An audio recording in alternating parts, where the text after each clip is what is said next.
இங்கே பாருங்க, இன்னைக்கு வந்து படுதாத்தான் கட்டிகிட்டு இருக்குதுங்க. பூரா இந்த பச்சை படுதாவெல்லாம் அப்படியே மடங்கி போச்சுங்க. அதனால இதாக ஓப்பனாக தெரிஞ்சதுங்க. பூனையெல்லாம் அப்படியே உள்ளே வர்ற மாதிரி பச்சை படுதா பூரா இன்னைக்கு ஏற்றி கட்டிட்டுங்க. பச்சை வளைங்க, அந்த வலை பூரா இன்னைக்கு மடித்து கட்டிட்டுங்க. மேலே மடித்து கிடந்ததையெல்லாம் மேலே ஏற்றி கட்டிட்டுங்க. அது மேலே பச்சை படுதா போட்டு கட்டிகிட்டு இருக்குதுங்க. இது எப்படியுமே டெய்லியும் கூட்டணுங்க. வரும் டெய்லி இதெல்லாம் கூட்டணுங்க. இப்போ ஆட்டுப்பட்டியெல்லாம் கூட்டிகிட்டு வந்துட்டோங்க. தட்டு 4 சமயம் அறுத்து கொண்டாந்து வச்சாச்சுங்க.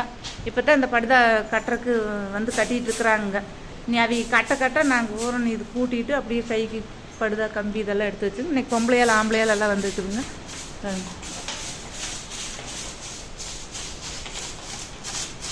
இதெல்லாம் கூட்டலிங்கன்னா ஒரு நாளைக்கு கூட்டாம விட்டாலும் பூரா பாம்பு வந்து படுத்துக்குங்க. இந்த வாசத்துக்கு கசகசன்னு எப்படி கிடக்கும். இதெல்லாம் கூட்டணும். இது அன்னாடி வெளியே போடுறது இல்லைங்க. இது கசகசன்னு கிடக்கிறதுனால எனக்கு அப்படின்னு இன்றைக்கி இதுக்குள்ளே வேலை எல்லாருமே செய்யறதுனால இன்றைக்கி இது வீடியோ போடுறோங்க.